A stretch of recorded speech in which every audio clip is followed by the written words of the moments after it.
When a beloved schoolteacher vanished just hours before a custody hearing, her friends feared the worst. But what they didn't know was that her killer wasn't a stranger. It was someone she once trusted to protect her. A woman burned beyond recognition, a trail of lies and children caught in the middle of a monstrous plan. What could drive a man and his pregnant girlfriend to commit such a calculated, heartless act? And why did Janine Camerata know something terrible was coming? Did Janine unknowingly set her own murder in motion by trying to keep the peace? How do you escape someone who refuses to let go, even when you've already left? They say when a mother disappears, time stretches. Minutes turn into hours, hours into panic. It was the evening of March 30th, 2019, a quiet Saturday on Staten Island. Janine Camerata, 37 years old, 4 feet 11, with a soft smile and a stronger spine than most, was on her way to do what she'd done 100 times before: see her children. By all accounts, she was calm, focused, and determined. That day she had visited her boyfriend, spent some time with her kids, and said she needed to meet her estranged husband, Michael, just for a moment, just to hand off the children. The court hearing for custody was set for that Monday. She had plans. She had every intention of coming back. But she didn't. That night, Janine disappeared. No one heard from her. Not her sister, not her best friend, not even her boyfriend. At first, those close to her tried to believe she was okay, that maybe she needed a moment, that maybe she just turned off her phone. But then came the message, a short, clipped text sent from Janine's phone to a close friend. "I'm okay." 2 words, that's it. No punctuation, no emojis, no warmth, not even her usual tone. Something was off. Her friends knew it instantly. Janine always called. She would never skip a custody hearing. She would never vanish on her students at PS 29, where she worked as a first-grade teacher, someone who, even on her toughest days, showed up. On April 1st, Janine missed work. Then she missed the custody hearing. She didn't appear in court. She didn't drop a note. She didn't pick up her phone. And suddenly the question wasn't, "Where is Janine?" It became, "What did Michael do?" Michael Camerata had a reputation, not in the public eye, but in her life. Quiet rage, control, surveillance. Janine had told people she was afraid of him. She had warned her lawyer, told her landlord stories about being followed. She had even gone so far as to update her will weeks before her disappearance. Not out of paranoia, out of preparation. She was trying to protect her children. So how does a mother, loved by her students, cherished by her friends, and scared enough to legally prepare for the worst, just disappear? Why was the last message anyone got from her completely lifeless? And if the person she feared most was the last one to see her alive, what really happened on that Saturday night? Before we reveal the twisted truth behind Janine Camerata's disappearance, what was found in a plastic bin inside a rented storage unit, and who helped carry it there, make sure to subscribe. This is Whispered Evidence, and you're watching a real-life story, darker than fiction. She was barely 5 feet tall, but Janine Camerata carried the kind of weight most people can't even see until it crushes them. From a young age, she was forced to grow up faster than most. Born and raised on Staten Island, Janine was the middle child in a home marked by instability. When her parents' relationship fractured, Janine and her sister stepped up, not just as siblings, but as caretakers. Their younger brother, Anthony, depended on them. Janine didn't flinch. She cooked. She helped with homework. She kept things going when everything else was falling apart. That sense of responsibility never left her. It became her identity. Janine grew into a woman who lived to serve others. She became a teacher, first at PS 251 in Brooklyn, later at PS 29 in Castleton Corners. Her colleagues called her gentle, dependable, and incredibly patient. The kind of person who didn't just show up for work, she showed up for kids who had no one else. If her students didn't have supplies, she bought them. If they needed a hug, she gave them one. Everyone called her kind, not soft. Kind, but kindness can attract the wrong kind of people. Janine met Michael Camerata sometime before 2009. He was older, confident, and persuasive. On the outside, he seemed stable. They got married, had 2 kids, a daughter and a son, and settled into what looked like a quiet life. But what people didn't see was how Michael chipped away at her. Janine never told the world much, but she told friends, her landlord, her lawyer.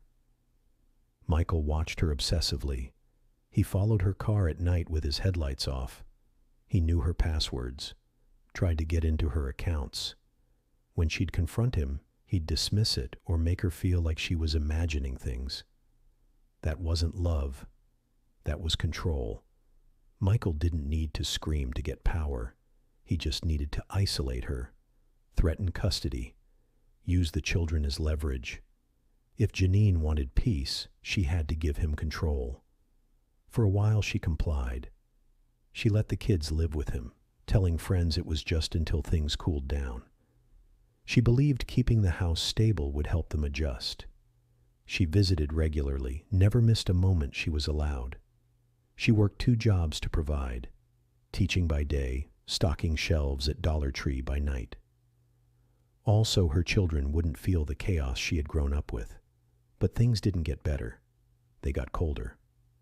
Michael moved the kids to Queens, cut off access, changed passwords, showed up where he wasn't invited. Janine started to worry, and that worry turned into fear. By early 2019, she'd had enough. She filed for divorce. She filed for custody.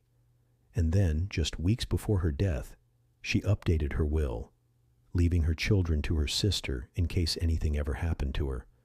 That wasn't paranoia. That was preparation.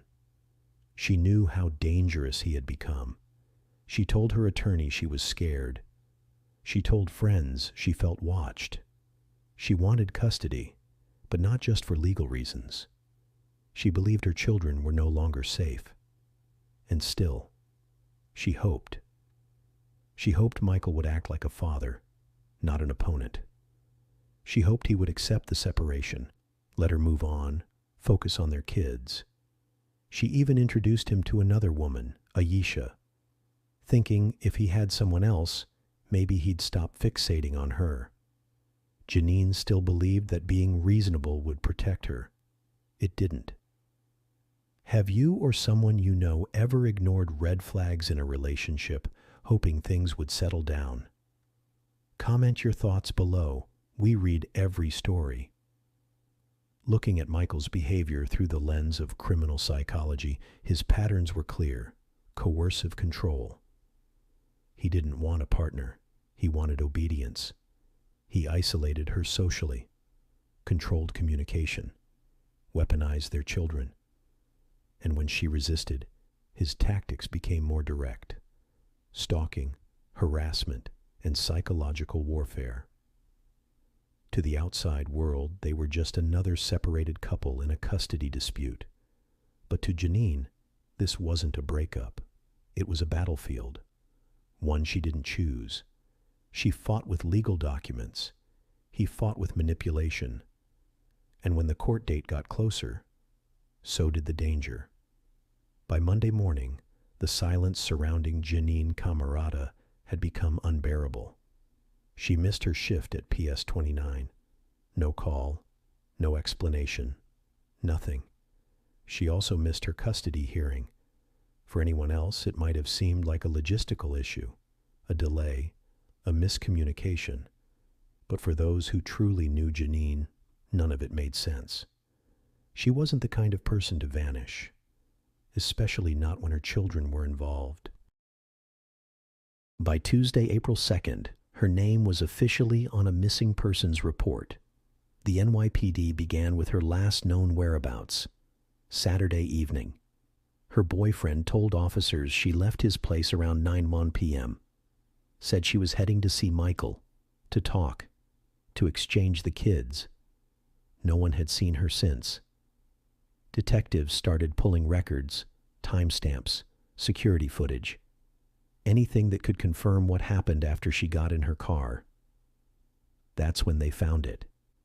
Surveillance cameras at Michael Camerata's apartment complex in Queens captured footage from the night after Janine disappeared. It didn't show Janine herself, but what it did show would become central to the investigation. Michael, Aisha Agaya, a shopping cart, and a large black garbage bag, overstuffed and sagging at the bottom, being wheeled through the hallway. Michael pushed it like he was hauling groceries. Aisha followed close behind, steadying the cart. The next morning there was more footage. This time, they were loading the same bulging object into a blue storage bin, duct-taped shut, rolled on a cart again. But the detail that sickened investigators most? The children. Michael and Aisha had 5 kids with them, Janine's 2 and 3 of Aisha's. Footage shows them walking alongside the bin, laughing, holding snacks, playing, unaware of what they were surrounded by. They had no idea what was inside. Detectives zoomed in on the footage, watched it over and over. Michael's face was blank. Aisha's was unreadable. The bin never shifted, never bounced. It was heavy, solid. It didn't take long to find the destination. Michael rented a unit at Extra Space Storage in Staten Island. Detectives moved fast, knowing every minute that passed risked the loss of crucial evidence. When they opened the unit on April 4th, a wave of chemical odor hit them. Inside was a large blue bin, wrapped tightly in black plastic bags, wedged into the corner. All around it, air fresheners, bleach bottles, and trash. They lifted the lid. Inside was a body, burned beyond recognition, charred in a way that suggested not just intent, but urgency. Whoever did this wasn't just trying to hide the body. They were trying to erase the identity. A forensic team took over. Dental records were pulled. It didn't take long. It was Janine. She had been beaten. The trauma to her head was extensive. She had also suffered from compression injuries, indicating asphyxiation. And then, after death, her body had been set on fire. The cruelty was thorough, not spontaneous, not emotional, calculated. Michael Camerata was arrested immediately. He didn't even deny seeing her. He admitted they argued that night, said things got physical, said he pushed her, but stopped short of confessing to more. When detectives confronted Aisha, her story began to change. She initially claimed Janine had left on her own, but the footage didn't lie. Neither did the bin. Eventually, Aisha admitted that Michael hit Janine during the argument, said Janine lost consciousness. When she started to come to, Michael hit her again, harder. She described it flatly, like it was just a sequence of moments. When asked why they burned her body, she didn't answer. The public reaction was immediate. News broke that Janine's body had been found in a storage unit, stuffed inside a bin, wrapped in trash bags, left to rot beside toys and cleaning chemicals. But the worst part, for many, wasn't just what was done to her. It was the children. How do you involve kids in something so brutal? Not just as bystanders, not just in proximity. Michael brought them in the car, while her body sat inches away in a sealed bin. He parked the car, got out, unloaded the evidence. While they waited, they went home, ate dinner, went to bed. How does a father do that? If this is what Michael did after Janine was gone, what kind of man was he before she vanished? Control. That's what this was about from the beginning. Not love, not heartbreak, not even rage. Michael Camerata wasn't grieving the end of his marriage. He was furious about losing control of someone who had finally found the courage to walk away. By the time Janine filed for divorce and full custody in early 2019, Michael was already unraveling. He had used every tactic to hold on to her: intimidation, guilt, threats. When that failed, he began to use the children.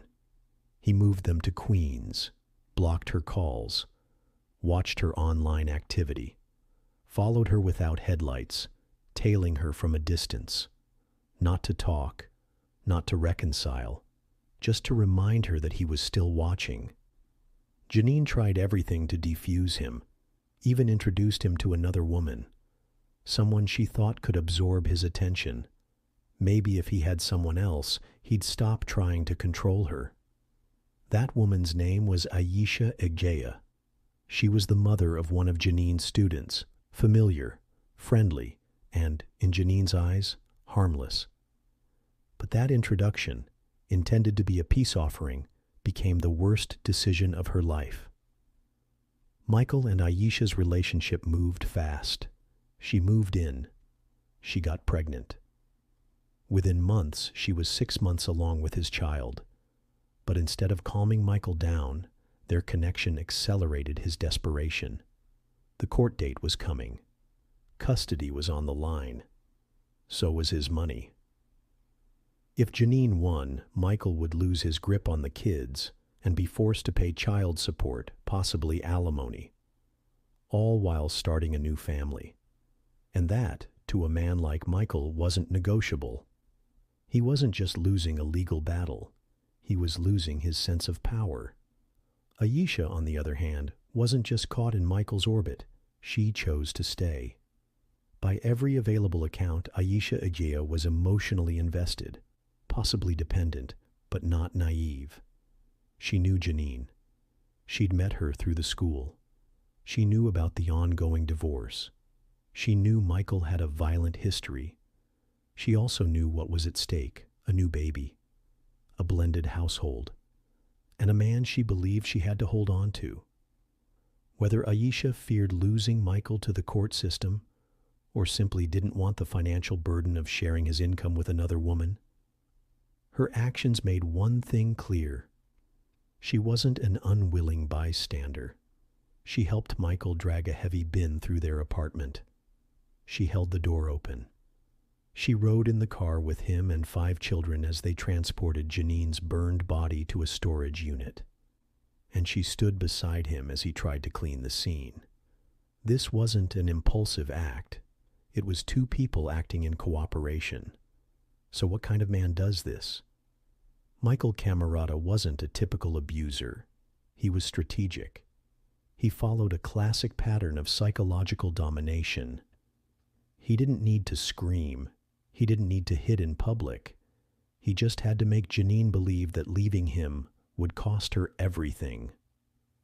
He used fear like currency, withholding access to the children, threatening legal action, appearing without notice. And when that failed, he switched strategies. He lured Janine back by agreeing to meet. That night, she thought it would be a routine exchange, just another difficult moment in a long custody fight. She didn't know it was an ambush. Experts on criminal behavior often refer to a certain type of killer, usually male, who sees their family as an extension of themselves. These individuals, sometimes called family annihilators, react violently when they feel their dominance is slipping away. Their core motivator isn't anger, it's control.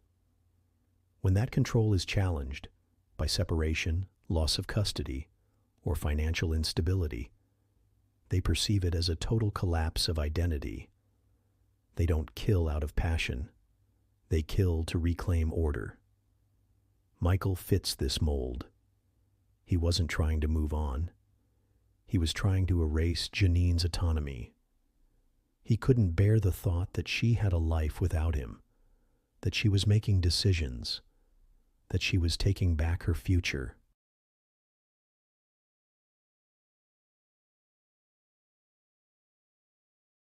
And Aisha? She stood by and helped.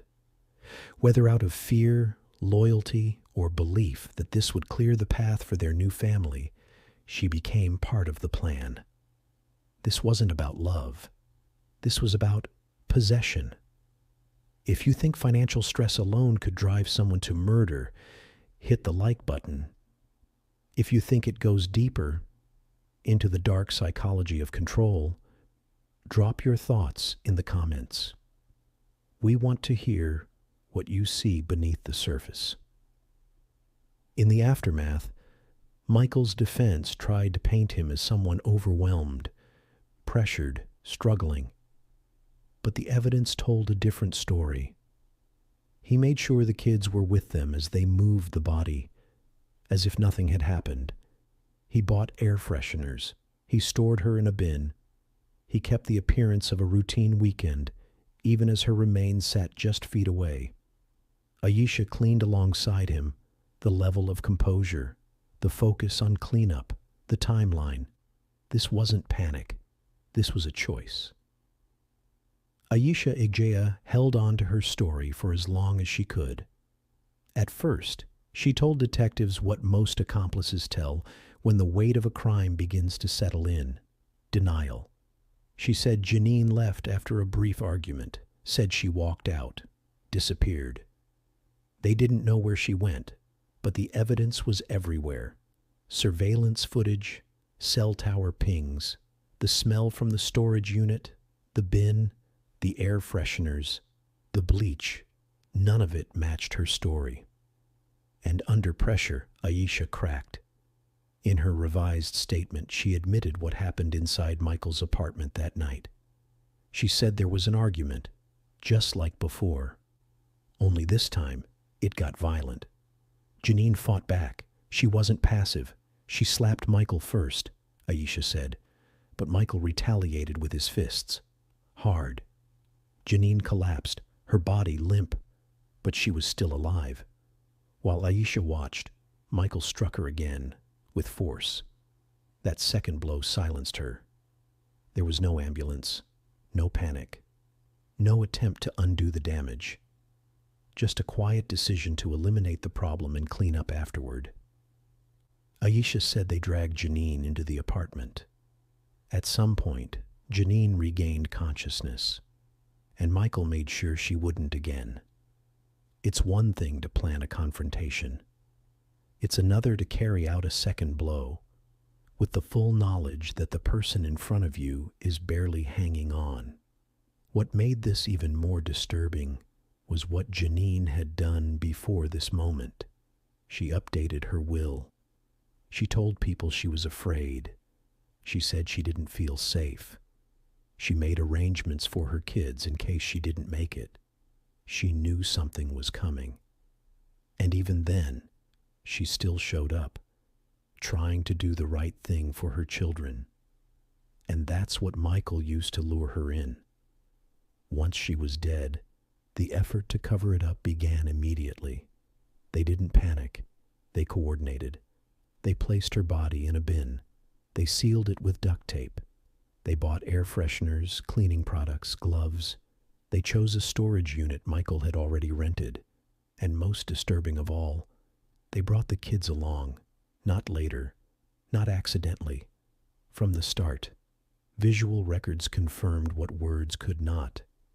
Michael Camerata, father of two with Janine, led the way, bin in hand, children in tow. Aisha followed behind. Their 3 kids surrounded them, 5 children, some playing, some watching. None of them knew, or did they? That question would haunt investigators. How much had they seen? How much did they understand? It wasn't just about the bin anymore. It was about the adults acting like this was normal. Michael loaded the body into the car, drove to the facility, unlocked the unit, opened the door, placed the bin inside, all while his kids waited nearby. Aisha helped. When questioned about it, she gave no clear explanation. There was no panic in her voice, no trembling, just facts. Prosecutors described the act as cold, not rushed, not reactive. And this is where everything shifted.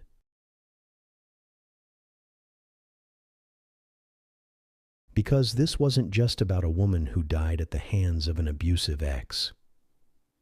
This was about how far two people went to erase her completely. The burning of her body wasn't just disposal. It was an attempt to strip her identity. The bin wasn't just a hiding place. It was a statement. She's gone, and we control what's left. The children weren't just collateral. They were used as camouflage, a distraction, a shield, a way to make it look like nothing was wrong. That was the part prosecutors emphasized, the lengths they went to pretend. This revelation turned the case from a domestic tragedy into a psychological horror. What kind of person can carry a body in the same car as their children? What kind of woman can help him do it? And what does it take to normalize this level of evil in front of a child? That was the question investigators and prosecutors struggled to answer. Because the murder was over in minutes. But the disposal, the performance of pretending it never happened, that lasted days. What kind of justice exists for children who watch their mother vanish, only to find silence in every direction? The verdict came in October 2021. Michael Camerata was found guilty of murder in the second degree, tampering with physical evidence, and endangering the welfare of a child. He was sentenced to 23 years to life in prison. He showed little emotion. Aisha Egea, after reaching a plea agreement, admitted to first-degree manslaughter. Her sentence, 7 to 9 years. She won't serve a full decade.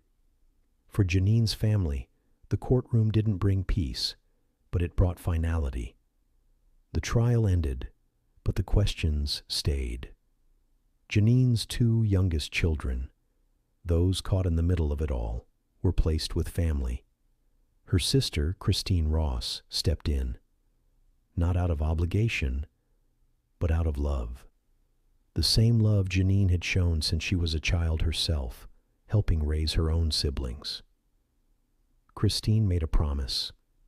They will grow up knowing who their mother was, not as a headline, not as a body in a bin, but as a mother who gave everything she had, right up to the end. At Janine's school, the grief hit hard. Teachers, staff, students. Nobody could make sense of how someone so kind, so giving, could disappear so completely. PS 29 organized tributes in her honor. They created a kindness path in the school garden, painted rocks, wrote messages, planted purple ribbons to raise awareness for victims of domestic violence.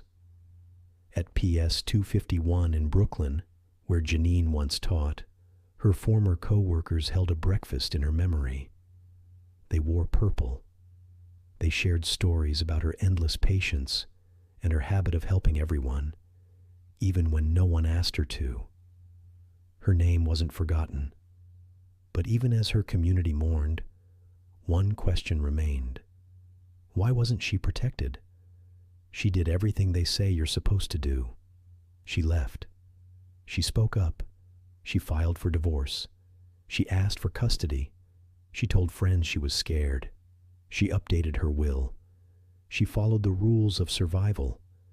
And still, it wasn't enough. What happened to Janine wasn't an accident. It wasn't random. It wasn't sudden. It was avoidable. There were warnings, signs, legal filings, and a woman asking for help long before it was too late. So what failed? Was it the system, or the idea that the system works for everyone? These are the questions that Janine's family continues to ask. that survivors ask every day, that advocates fight to answer. Because for every Janine who is remembered, there are others whose stories end the same way but never make the news. Janine did everything right. She left, she warned people, she even prepared her will. But it wasn't enough. If her story moved you, help us share it. Like this video, comment with your thoughts, and hit subscribe so we can keep her voice alive. Her children will grow up, and they will know the truth. They will know who their mother was. Let's make sure the world does too.